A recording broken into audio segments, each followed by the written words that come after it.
이슈 11월 네 번째 주 이슈 챙겨드리러 돌아왔습니다. 자동차 잘 알고 주차도 잘 하시는 권혁재 PD님 제 옆에 나와 계시고요. 안녕하세요. 안녕하십니까. 네. 요소수 불안은 좀 해소되셨지만 아직 골목길 운전은 두려우신 아신의 앵커님 반갑습니다. 네.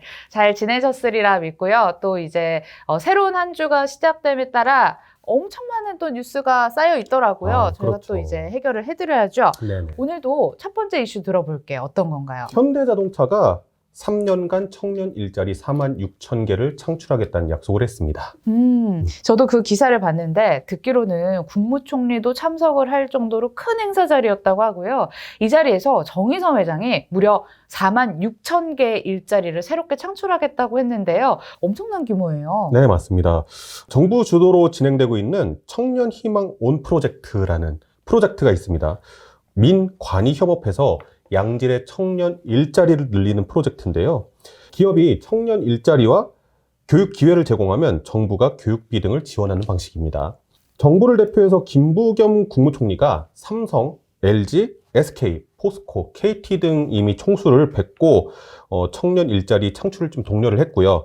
그 결과 총 13만 3천 개의 일자리를 만들었습니다. 현대자동차는 6번째 회사였고요. 4만 6천 개의 일자리를 창출하겠다고 해서 모든 기업 중에서 제일 많은 일자리를 창출한 기업이 되었습니다.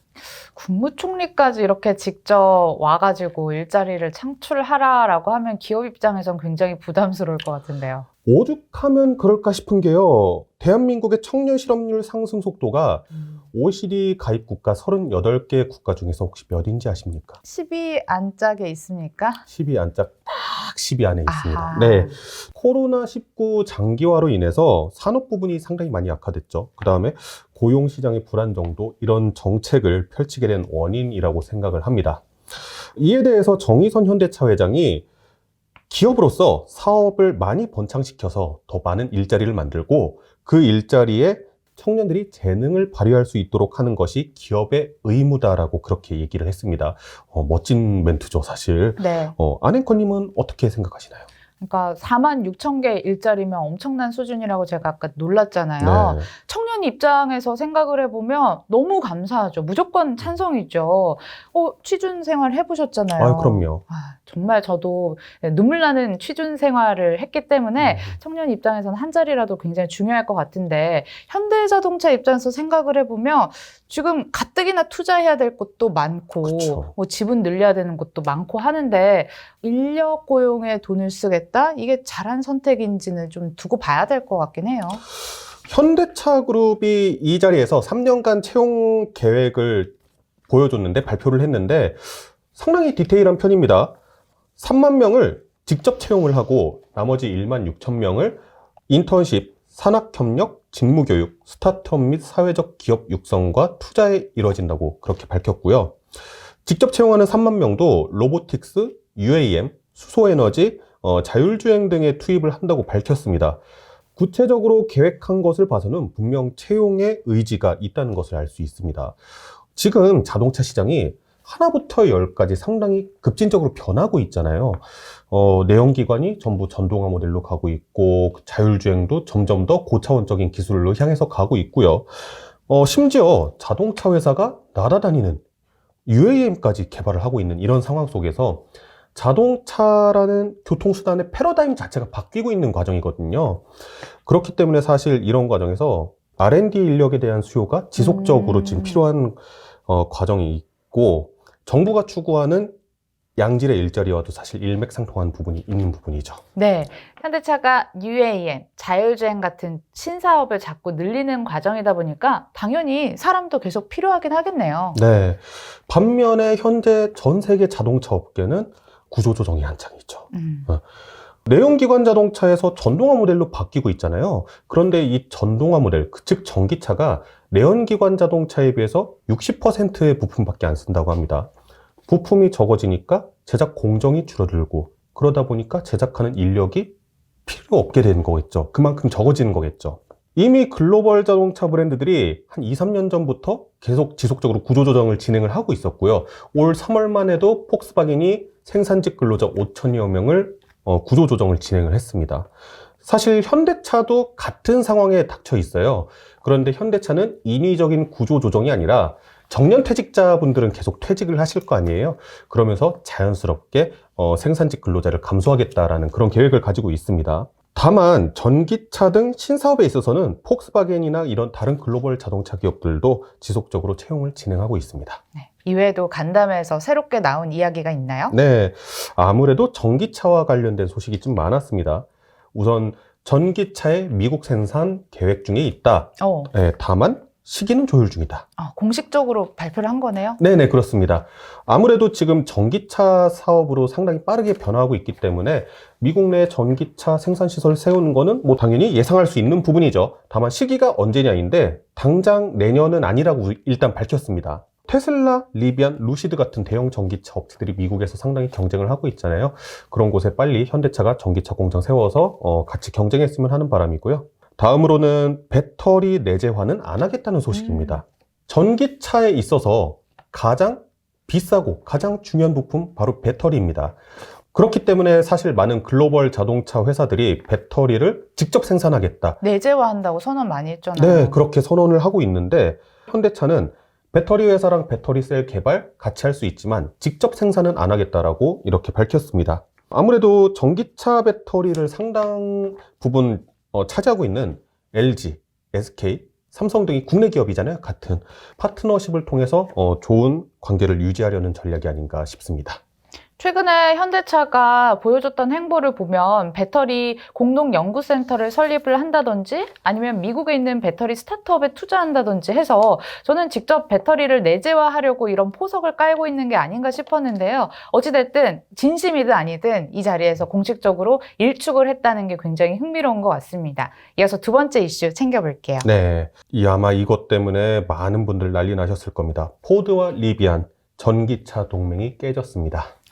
M트렌드 구독자들은 리비안 모르시는 분들은 없으실 것 같긴 한데 그래도 이슈가 처음이시거나 아니면 오늘 또 방송이 처음이신 분들도 계실 거잖아요. 그래서 리비안에 대한 짧은 설명 부탁드릴게요. 네, 리비안이라는 브랜드 아마 주식 때문에 많이 들어보셨을 겁니다만 아마 어떤 회사인지는 모르신 분들 계실 것 같아요. 네네. 리비안은 루시드와 함께 테슬라의 뒤를 이을 전기차 기업으로 주목받고 있는 회사고요. 2009년에 설립을 진행을 했는데 테슬라는 세단 모델을 기반으로 한 전기차들을 맨 먼저 생산을 시작했잖아요.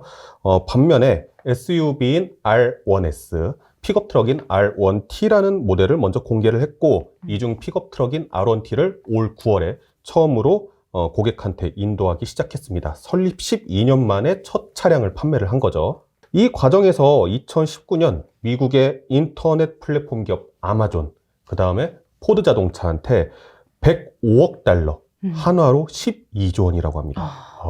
이 돈을 투자를 받아서 아마존 전기차라는 명칭으로도 불리고 있고요. 이때부터 사실 포드와 관계가 상당히 긴밀해졌어요. 그래서 포드 자동차랑 같이 전기차 개발도 하자고 이렇게 하게 했는데 2년 만에 공동 개발 계획을 철회하면서 리비안의 주가가 폭락하는 사태가 발생했습니다.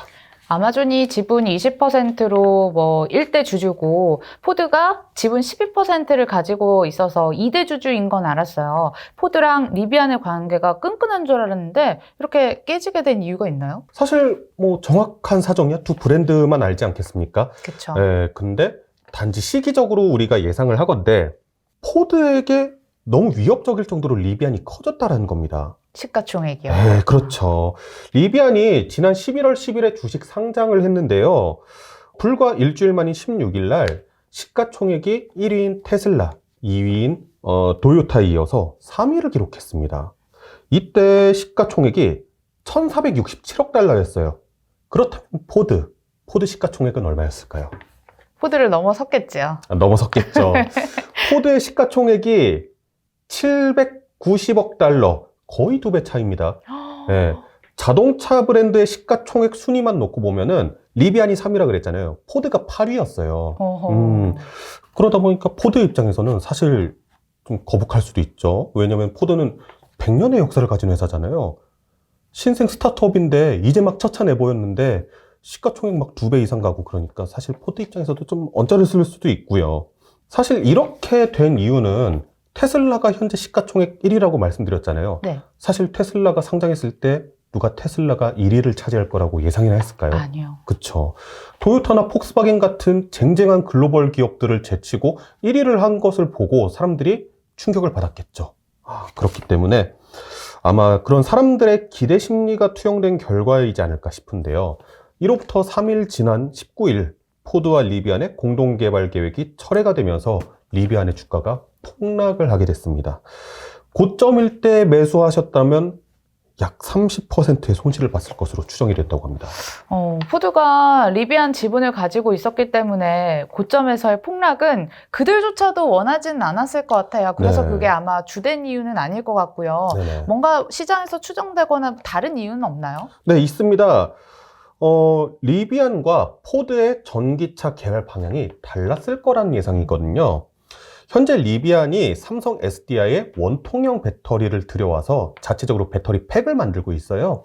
근데 포드 같은 경우에는 SK온의 파우치형 배터리를 사용을 하고 있고 SK온과 합작회사를 차렸거든요. 반면에 리비안 같은 경우에 차후에 우리가 배터리 생산하겠다 이런 입장이고요. 이런 방향성이 달랐다는 사실은 각 회사 관계자들의 발언에서도 좀 유출을 할 수가 있습니다. 리비안의 관계자는 포드가 자체 전기차 전략을 추진하고 있고 리비안 역시 수요가 늘었기 때문에 각자의 프로젝트에 집중하기로 했다. 이렇게 발언을 했고요. 포드의 짐 팔리 CEO 인터뷰는 더 수위가 강합니다. 네. 포드는 2년 안에 테슬라 다음의 전기차가 브랜드가 되겠다. 그 목표에 도달하기 위해서 리비안의 도움이 필요하다고 그닥 생각하지 않는다. 우리는 전기 분야에서 승리할 수 있다는 자신감이 커지고 있다. 처음 리비안에 투자했을 때와 비교했을 때 포드의 능력과 브랜드의 방향을 고려하면 포드가 해야 할 일이 명확해진다. 이런 인터뷰를 했습니다. 아니, 리비안 실무진이나 기술 개발자들도 엄청난 프라이드를 가지고 그 긴 시간을 버티면서 지금도 뭐 열심히 연구를 하고 있을 텐데요. 이런 말 들으면 도움도 안 된다니 굉장히 자긍심에 먹칠이 됐을 것 같다는 생각도 들고요. 아무튼 그렇습니다. 지분을 취득한 이유가 왠지 감시 목적이 아닐까라는 생각이 들 정도로 그런 대목인 것 같고요. 자, 저희가 주식 전문 투자 프로그램은 아니지만 그래도 워낙 리비안에 투자를 하고 있거나 리비안 투자를 원하시는 서학개미들이 많으실 거라 생각이 들어서 이 점은 좀 유의하면 좋겠다라는 포인트가 있을까요? 우선 긍정적인 측면을 보자면요. 더 이상 포드와 전기차 개발을 안 한다고 해도 사실 리비안이 그렇게 아쉬울 부분이 없어요. 왜냐하면은 이미 신차인 R1T와 R1S의 개발이 끝났고 양산 단계에 있기 때문에 공동 개발을 철회한다고 해도 차량의 생산이라든가 아니면 차량의 개발에 있어서 당장 차질이 발생하지는 않습니다. 그렇기 때문에 단기적으로는 그렇게 큰 문제는 되지 않고요. 두 번째로 미국에서 혹시 가장 많이 팔리는 차 어떤 차인지 아십니까? 우리랑 좀 다르다고 들었어요. SUV 아니면 픽업 트럭이 인기가 많다고 미국에서는. 그럼 그 둘 중에 하나일 텐데 SUV겠죠? 아무래도? 그렇게 생각하실 것 같은데 미국 판매량 1위는 포드에서 만든 픽업 트럭인 F150이라는 모델입니다. 픽업 트럭 그렇게 선호하나요? 심지어 제가 봤던 자료에서는 1, 2, 3위가 다 픽업 트럭입니다. 미국 사람들이 희한하게 픽업 트럭에 대한 로망이 있더라고요.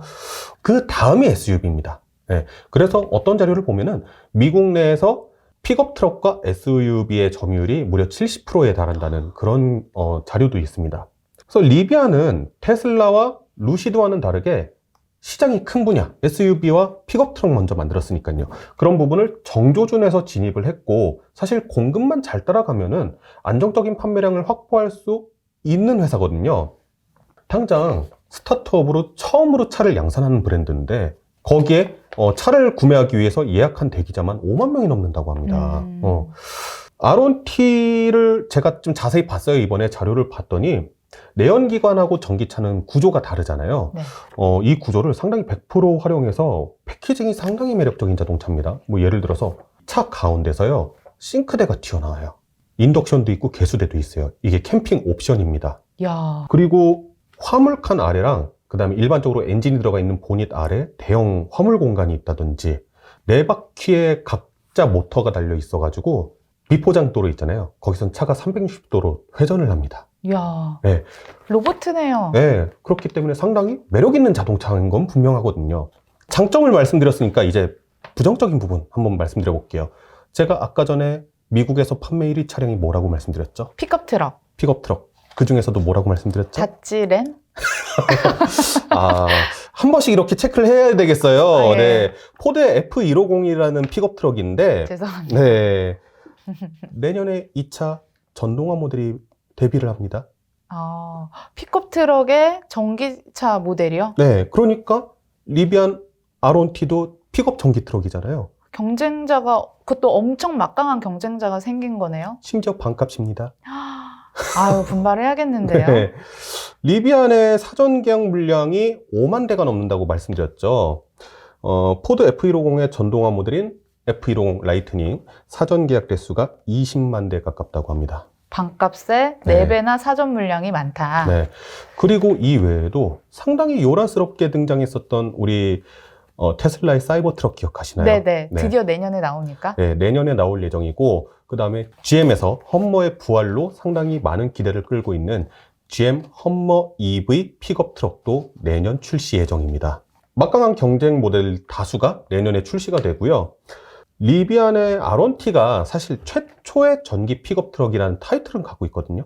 그럼 이 타이틀, 선점 효과를 누리기 위해서는 생산을 빨리 해가지고 많이 만들어서 이렇게 판매를 하면은 사실 선점을 할 수 있는 거잖아요. 근데 첫 인도가 시작된 지난 9월 이후에 5주간 하루 평균 1.5대밖에 생산을 못했습니다. 현대 아이오닉 5 같은 전기차죠. 네. 이 차의 월 생산 물량이 4,000대가 목표예요. 네. 그러면은 130대를 생산하겠다는 얘기거든요. 네. 그러면 근데 사실 거의 그 정도로 생산이 되고 있어요.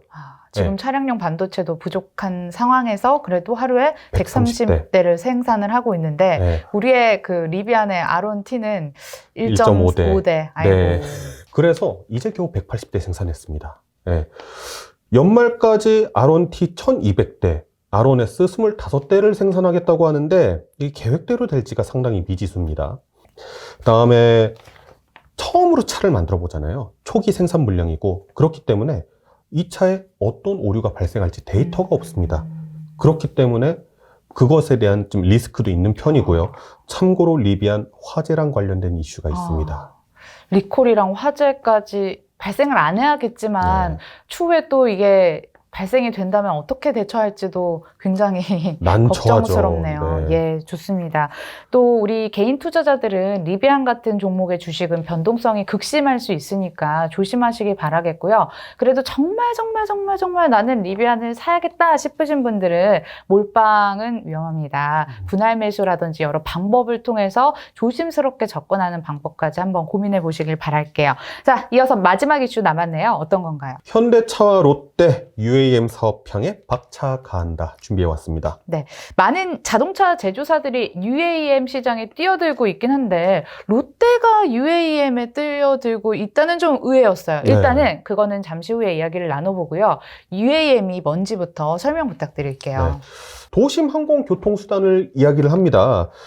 인구가 집중된 대형 도시들, 우리 서울 같은 경우 보면은 서부간 선도로 엄청 막히죠. 강변북로 엄청 막히죠. 올림픽대로 엄청 막히죠. 이미 육로상의 자동차들이 포화 상태라고 생각을 하는 거예요. 그렇기 때문에 육상 이동이 아니라 하늘길을 바라보게 되는 거죠. 저도 쌩쌩 뉴스를 통해서 전해드린 적이 있었는데 롯데가 UAM 사업에 진출한 같은 날 공교로운 거겠죠.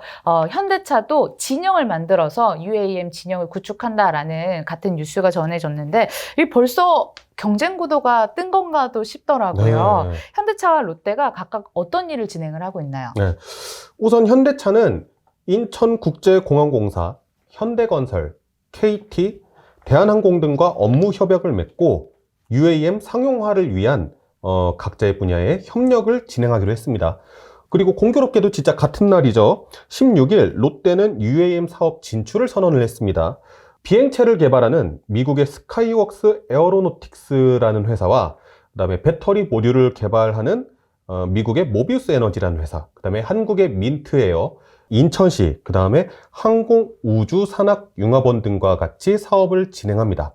현대차는 2025년 상용화를 목표로 하고 있고요. 롯데는 2024년 인천공항에서 잠실까지 UAM 운행하는 것을 목표로 하고 있습니다.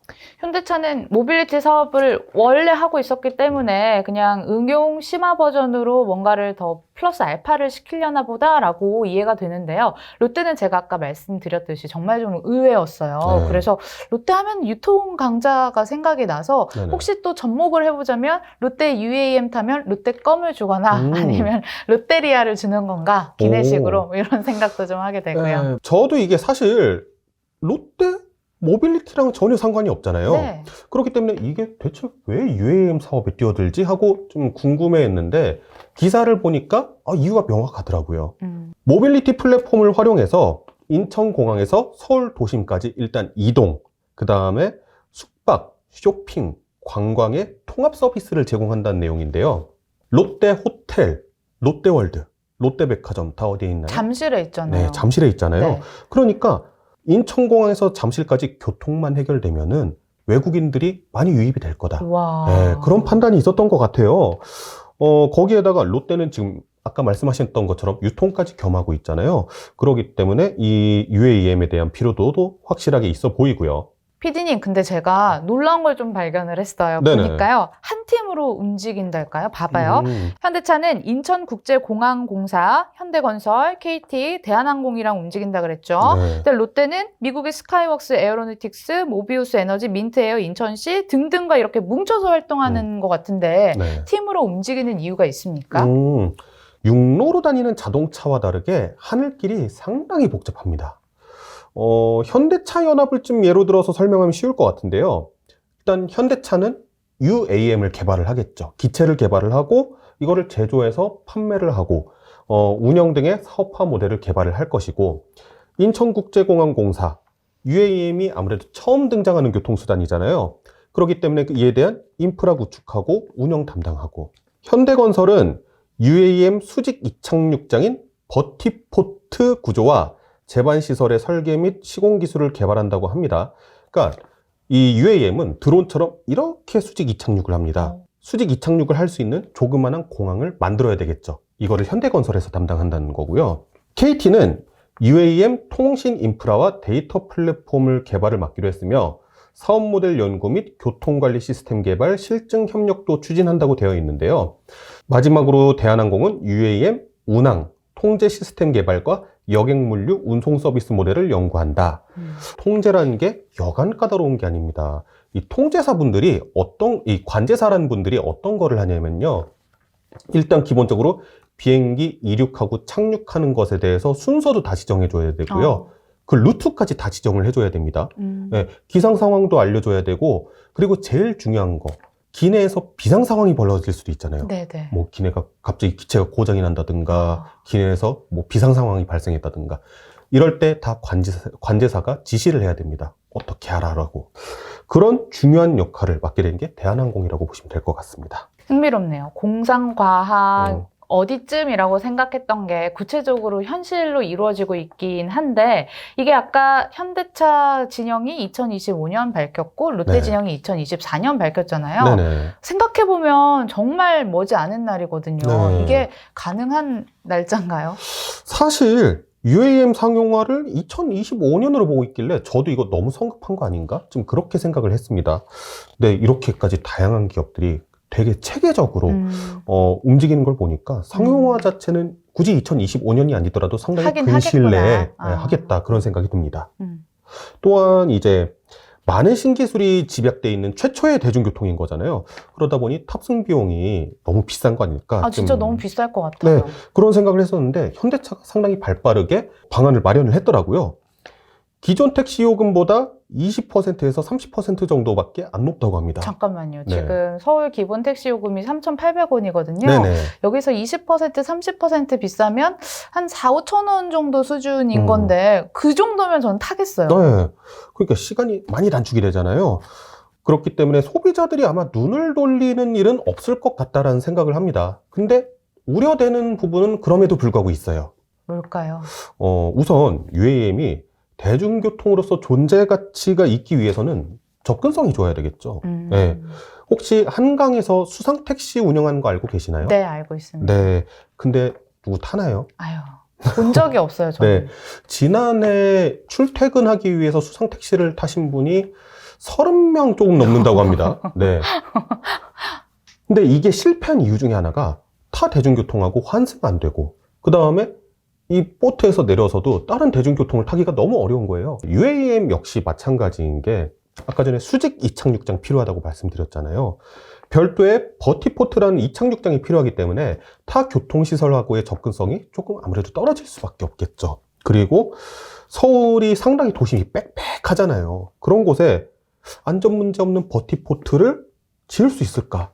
좀 사실 의문이긴 합니다. 네, 오늘도 말씀 잘 들었습니다. 그리고 저희 이슈가 서울 모빌리티 쇼에 참석을 합니다. 좀 신기술이라든지 신차 리뷰 많이 도와드릴 테니까 그럼 다음엔 저희 현장에서 인사를 드리는 걸로 할게요. 네네. 네, 오늘도 끝까지 시청해주신 여러분 고맙습니다.